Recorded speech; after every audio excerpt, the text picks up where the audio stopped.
Professor Nageshwar గారు మాకు గురువులు ఉస్మానియా యూనివర్సిటీలో. సరే, నేను రైటిస్ట్, ఆయన లెఫ్టిస్ట్ కావచ్చు. సో ఓకే, ఆయన విశ్లేషణ చేస్తూ ఉంటారు. అటువంటి విశ్లేషణలు చాలా వస్తూ ఉంటాయి. ఇద్దరి మధ్య జరిగిన మీటింగ్స్ ను ప్రొఫెసర్ నాగేశ్వర్ గారే కాదు, ఇంకా వేరే వాళ్ళు కూడా చాలా మంది లోపల ఏం జరిగిందో తెలిసినట్టు నేను కూడా బహుశా విశ్లేషణ చేస్తుంటా, వేరే వాళ్ళు కూడా చేస్తుంటారు. దానికి ఆయన విత్డ్రా చేసుకున్నారు, అయిపోయింది. అక్కడ ప్రొఫెసర్ నాగేశ్వర్ తెలంగాణ వాడైనందుకు ఆయన మీద కుట్ర పన్నారు. ఇంకెంతకాలం ఆంధ్ర అన్న నేను తప్పు పడతా. ఒకవేళ ప్రొఫెసర్ నాగేశ్వర్ గారిని జర్నలిస్ట్ పరంగా చేసి ఉంటే, అంటే ఆయన పోలీసులు అరెస్ట్ చేయడమో లేదా కేసులు పెట్టడమో, అంటే దానిలో పెద్ద కాన్స్పిరసీ థియరీ ఉందో లేకపోతే అదోన కాదు, ఇంకా దారుణమైన విశ్లేషణలు మనం చూసాం. సో జర్నలిస్ట్ గా గనక ఒకవేళ ప్రొఫెసర్ నాగేశ్వర్ గనక round table press club meeting పెట్టుంటే డెఫినెట్ గా సపోర్ట్ చేసి ఉండేవాళ్ళ కదా. ఎందుకంటే ఏ జర్నలిస్ట్ కైనా రావచ్చు, చేసిన విశ్లేషణ బట్టి కేసు పెడతా అంటే ఆయన బూతులు మాట్లాడలే, బ్లాక్ మెయిల్ చేయలే. బూతులు మాట్లాడిన వాళ్ళు, బ్లాక్ మెయిల్ చేసిన వాళ్ళు ఇంకా చాలా దారుణమైన జర్నలిస్టులు ఉన్నారు కదా. సో జర్నలిస్ట్ గా గనక ప్రొఫెసర్ నాగేశ్వర్ రౌండ్ టేబుల్ పెట్టుంటే మేమందరం కూడా సపోర్ట్ చేసి ఉండేవాళ్ళం. తర్వాత సరే, పవన్ కళ్యాణే స్వయంగా క్లారిఫై చేశారు, కేసులు పెట్టట్లేదు, ఎస్ మేము హట్ అయినాం దానివల్ల అని చెప్పారు. ఆయన కూడా విత్డ్రా చేసుకున్నారు. కానీ దానికి తెలంగాణకు సంబంధం ఏంది? ఇప్పుడు నేను తెలంగాణలో ఉండి ట్రంప్ గురించి కూడా చేస్తున్నా విశ్లేషణ. నన్ను అమెరికా వాళ్ళు లేకపోతే నా వీసా రిజెక్ట్ చేస్తే తెలంగాణ వాడినందుకు వీసా రిజెక్ట్, ఎందుకంటే ట్రంప్ పెట్టాడు కదా సోషల్ మీడియాలో కామెంట్స్, అమెరికన్ గవర్నమెంట్స్ పెడితే వీసా రిజెక్షన్ ఇవన్నీ జాగ్రత్త, స్టూడెంట్స్ కూడా జాగ్రత్తగా ఉండాలని చెప్పాడు కదా. సో తెలంగాణ వాడినందుకు కాదు కదా, వ్యతిరేకంగా పోస్టులు పెట్టింది కదా. సో అక్కడ తెలంగాణ ఆంధ్ర కాకుండా జర్నలిస్ట్ ఇష్యూగా చూస్తుంటే అయిపోయి ఉండేది.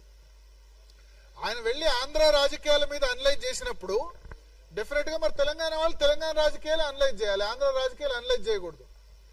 సో ఎక్కడి నుంచి వచ్చింది, ఎక్కడి దాకా వచ్చింది, దాని నుంచి వచ్చి పవన్ కళ్యాణ్ తిట్టడం. పవన్ కళ్యాణ్ నేను అబ్జర్వ్ చేస్తున్నా, సనాతన ధర్మం అని మాట్లాడినప్పటి నుంచి టార్గెట్ చేస్తున్నారు లెఫ్ట్ ఎకో సిస్టమ్. అంతకుముందు లేదు, 2019లో ఆయన సిపిఐ సిపిఎం తో పొత్తు పెట్టుకున్నారు మరి కదా, చెగువేరే ఫొటోస్ పెట్టుకున్నారు, గద్దర్తో సన్నిహితంగా తిరిగారు. 19లో అలయన్స్ విత్ సిపిఐ సిపిఎం ఇద్దరితో అలయన్స్, అఫీషియల్ అలయన్స్ ఉంది 2019లో. అప్పుడేం టార్గెట్ చేయలేదు. ఎప్పుడైతే సనాతన ధర్మం అని గత కొద్ది రోజులుగా మాట్లాడుతున్నారో అప్పటి నుంచి టార్గెట్ అయిపోయినారు లెఫ్ట్ ఎకో సిస్టమ్ కు ప్రత్యేకంగా. సో ఇక్కడ అది టార్గెట్ చేసింది ఎప్పుడు సమయం వస్తుందా అని వెయిట్ చేసి టార్గెట్ చేస్తున్నారు. టార్గెట్ చేసి పవన్ కళ్యాణ్ తెలంగాణ మీద దాడి. జూన్ 2వ తేదీన పవన్ కళ్యాణ్ నవనిర్మాణ సభ అని పెడతా అనుకున్నారు. ఆయన సమైక్యాంధ్ర సభ పెడదాం అనుకున్నారు. ఇక్కడ కాదు కదా, తెలంగాణ నవనిర్మాణం అన్నారు, తెలంగాణ కొత్త నిర్మాణం అన్నారు, సామాజిక తెలంగాణ అన్నారు, లేకపోతే తెలంగాణ బంగారు తెలంగాణ అన్నారు, నవనిర్మాణం అని చెప్పారు. దానికి సభ ఎందుకు నిరాకరించాలి కాంగ్రెస్ ప్రభుత్వం?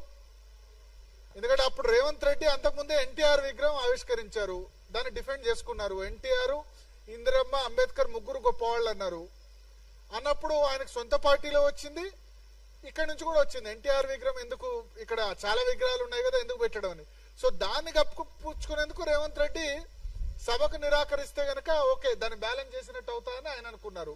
అనౌన్స్ చేసినట్టు చేసి అటు ఎన్టీఆర్ సపోర్ట్ చేశారు, ఇటు పొన్నం ప్రభాకర్ తర్వాత మిగతా మినిస్టర్స్ ను వాళ్ళని తిట్టుమని, పవన్ కళ్యాణ్ తిట్టుమని బ్యాలెన్స్ చేసినట్టయింది. అంటే ఎన్టీఆర్ విగ్రహాన్ని అది చేసినందుకు సీమాంధ్రలో ఓట్లు, ఇటు తిడితే గనక తెలంగాణ ఓట్లను ఆయన బ్యాలెన్స్ చేసుకునే ప్రయత్నం చేశారు.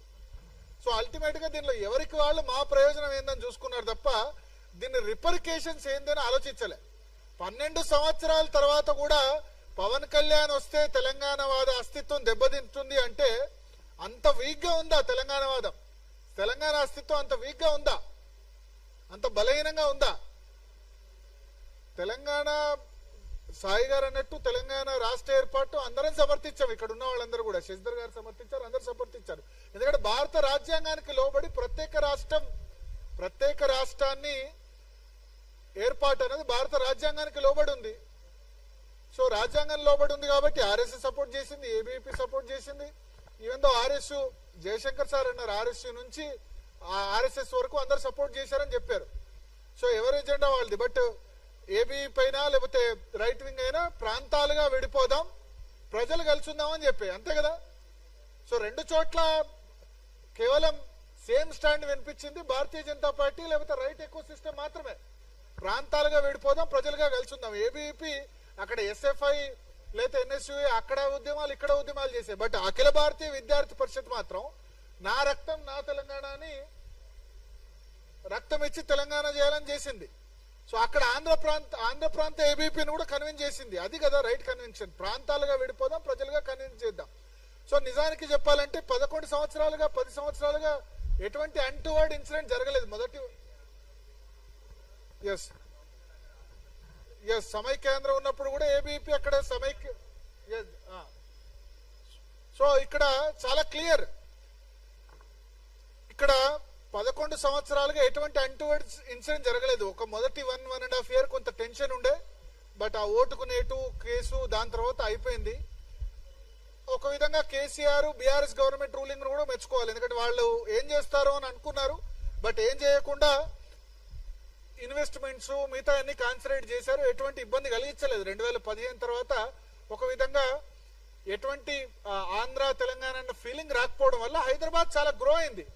ఇవాళ దేశంలో రంగారెడ్డి జిల్లా తలసరి ఆదాయంలో నెంబర్ 1. రంగారెడ్డి జిల్లా తలసరి ఆదాయంలో నెంబర్ 1 ఎట్లా అయింది?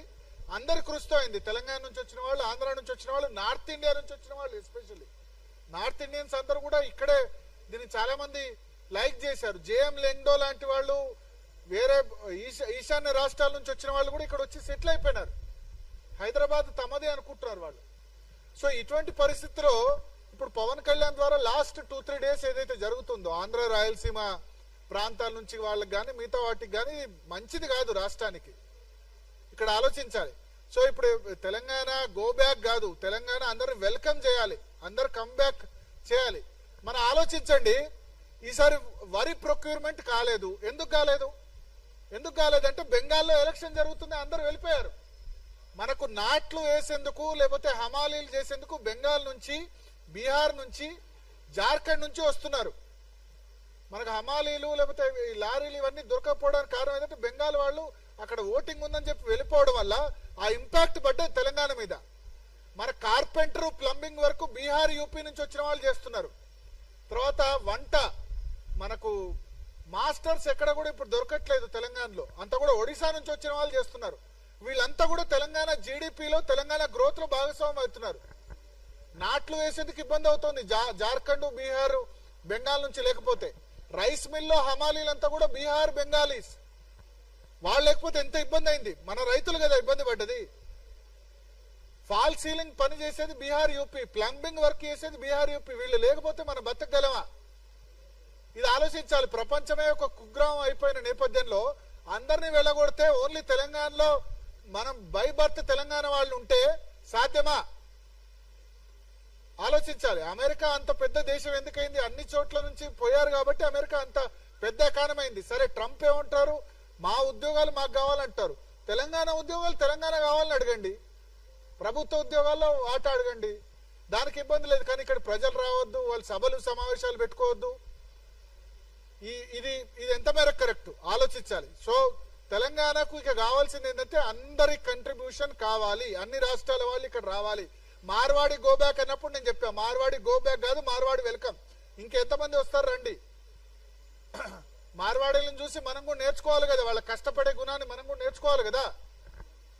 సో అప్పుడు మార్వాడి గో బ్యాక్ అప్పుడు నాకు గుర్తుంది, దేవిక్ గారు పాదయాత్ర కూడా చేశారు సర్దార్ పటేల్ విగ్రహం నుంచి. అప్పుడు కూడా మనం అందరం సపోర్ట్ చేశారు. సో ఇటువంటి మార్వాడి గో బ్యాక్ వచ్చినా మిగతా వచ్చినా పవన్ కళ్యాణ్ మొన్న ఏదైతే మాట్లాడారో నేషనలిజం, జాతీయవాదం హైదరాబాద్ లో వినిపించడం చాలా నాకు సంతోషమైంది. అయితే 1-2 వర్డ్స్ ఏంటంటే మీ అయ్యే జాగీరా అట్లా అనేది లేకుండే, ప్లస్ పాకిస్తానా కంపేర్ చేయాల్సిన అవసరం లేదు. పాకిస్తానా అని మనం అనొద్దు, పాకిస్తానా పాలస్తీనా అని అనొద్దు, ఆ మాటలు అనేది లేకుండే. బట్ ఆవేశంలో అన్నారు. మొత్తం 100% ఆయన కరెక్ట్ మాట్లాడతారని మనం ఎక్స్పెక్ట్ చేయలేం. బట్ ఒకటి మాత్రం, పవన్ కళ్యాణ్ జాతీయవాదం గురించి మాట్లాడుతుంటే భారతీయ జనతా పార్టీ నేతలు ఎక్కడ పడుకున్నారో నాకు అర్థమైతలేదు. బీజేపీ నేతలు ఎక్కడ పండుకున్నారు? మీరు కదా జాతీయవాదం గురించి మాట్లాడాల్సింది, జాతీయవాద పార్టీ మీది కదా.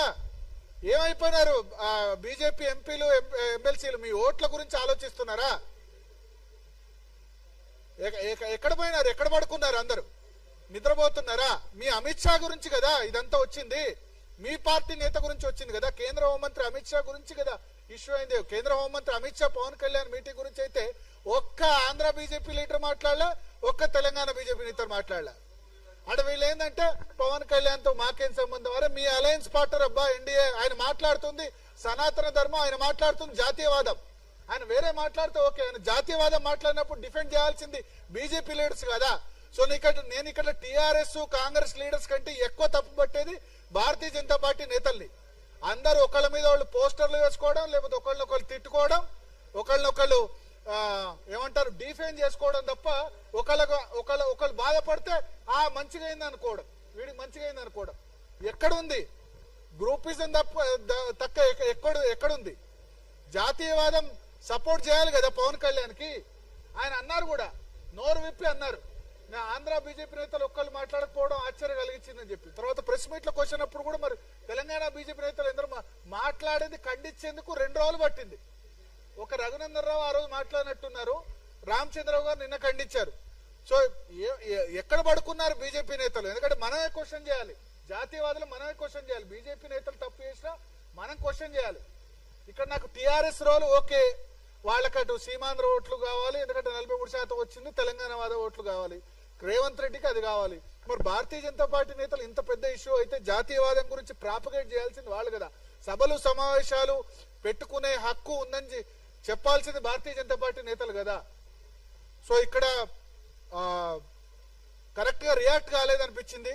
నెక్స్ట్ టైం డెఫినెట్ గా, ఎందుకంటే జాతీయవాదాన్ని ప్రాపగేట్ చేయాల్సింది ప్రతి చోట ఎవరు సభలు సమావేశాలు పెట్టుకునే హక్కు ఉందని చెప్పాల్సింది భారతీయ జనతా పార్టీ నేతలు. వాళ్ళకి సరిగ్గా వ్యూహాత్మక మౌనమో మరి ఏందో, వాళ్ళకి ఏం ఓట్లు పోతాయో, లేకపోతే అలయన్సో, మరి ఇంకా ఎవరి కన్వీనియన్సో ఏందో తెలియదు. ఎవరంటే ఏమవుతారో, లేదా కమ్యూనిస్టులతో భయపడితే ఎట్లా, కమ్యూనిస్టులు ఏమన్నా అనుకుంటారని భయపడితే ఎట్లా? పవన్ కళ్యాణ్ మీరు కలిసి పోటీ చేశారు అసెంబ్లీ ఎన్నికలు, మున్సిపల్ ఎలక్షన్స్ కలిసి పోటీ చేయలేదు కావచ్చు. మున్సిపల్ ఎన్నికల్లో ఆయన ప్రచారాన్ని కూడా పిలిచారు, చివరి రోజు వద్దన్నారు. ఆయన సనాతన ధర్మం గురించి మాట్లాడుతున్నాడు, ప్లస్ భారతీయత గురించి మాట్లాడుతున్నాడు, ప్లస్ నేషనలిజం గురించి మాట్లాడుతున్నాడు. ఇవన్నీ కూడా దీన్ని డిఫెండ్ చేయాల్సింది భారతీయ జనతా పార్టీ నేతలు. నాకు మిగతా పార్టీలు వాళ్ళు తెలుసు, వాళ్ళ బిహేవియర్ ఎంతో తెలుసు. But I'm disappointed with Bharatiya Janata party leaders. So ఎప్పుడు మనం జాతీయవాదులైనంత మాత్రాన ప్రతి దానిలో భారతీయ జనతా పార్టీ నేతలు డిఫెండ్ చేయాల్సిన అవసరం లేదు. వాళ్ళు తప్పు చేస్తే చెప్పాల్సింది మనమే. మనం చెప్పాలి, చెప్తేనే కరెక్ట్ చేసుకుంటారు. మనం క్వశ్చన్ చేయకపోతే నెక్స్ట్ టైం కూడా ఇదే విధంగా చేస్తారు. మార్వాడి గోబ్యాక్ అప్పుడు కూడా మాట్లాడలేదు, ఎందుకంటే మాట్లాడితే మాకు లోకల్ వ్యాపారుల నుంచి పోతాయటారు. లోకల్ వ్యాపారులు కన్విన్స్ చేయాల్సింది మీరు. ఇవాళ గ్లోబలైజేషన్ అవుతున్న నేపథ్యంలో, ఎక్కడెక్కడి నుంచో వస్తున్న నేపథ్యంలో, ప్రపంచమే ఒక కుగ్రామం అయిపోయిన నేపథ్యంలో ప్రజలకు వివరించి చెప్పాల్సిన బాధ్యత నేతలు కదా. సో ఇది ఆలోచించాలి. అండ్ నెక్స్ట్ టైం ఎట్టి పరిస్థితిలో తెలంగాణ 12 సంవత్సరాలు అయిన తర్వాత అస్తిత్వ తెలంగాణ, నేను కూడా ఉస్మాన్ యూనివర్సిటీలో చదువుకున్న, కరీంనగర్ బిడ్డని, ఉమ్మడి కరీంనగర్ బిడ్డని, జగిత్యాలలో ఉన్నవాడిని, తెలంగాణ రాష్ట్ర ఆకాంక్ష గురించి ఫైట్ చేసిన వాడిని. తెలంగాణ ఉద్యమ సమయంలో అందరూ టీవీలో కూడా చూసే ఉంటారు. సో ఎవరో వస్తే ఇక్కడ తెలంగాణ అస్తిత్వం దెబ్బతినంత వీక్ గా అయితే తెలంగాణ అస్తిత్వం లేదు. డెఫినెట్ గా తెలంగాణ అస్తిత్వం దెబ్బతింటే మేమే ముందుండి ఫైట్ చేస్తాం. తెలంగాణ భూమిపుత్రులకే కేటీఆర్ ఒక మాట అన్నారు, భూమిపుత్రులకు అధికారం రావాలి, భూమిపుత్రులకు ఉద్యోగాలు దక్కాలి. ఆ విషయంలో, ఎందుకంటే నీళ్లు నిధులు నియామకాల విషయంలో వచ్చింది. సో వాటర్ లో అన్యాయం జరిగింది, ఆ మాట వాస్తవమే. కృష్ణా గోదావరి నీళ్ళలో అన్యాయం జరిగింది వాస్తవం. దా విషయంలో ఉంటే రౌండ్ టేబుల్ ముందుండి పోరాడదాం. బట్ ఇక్కడ సభలు సమావేశాలు పెట్టొద్దు, ఆంధ్ర రాయలసీమ వాళ్ళు రావద్దు, మార్వాడి గోబ్యాక్ అంటే మాత్రం డెఫినెట్ గా జాతీయవాదులందరూ కూడా ఎవరు కూడా ఊరుకునే ప్రసక్తి లేదు. Thank you.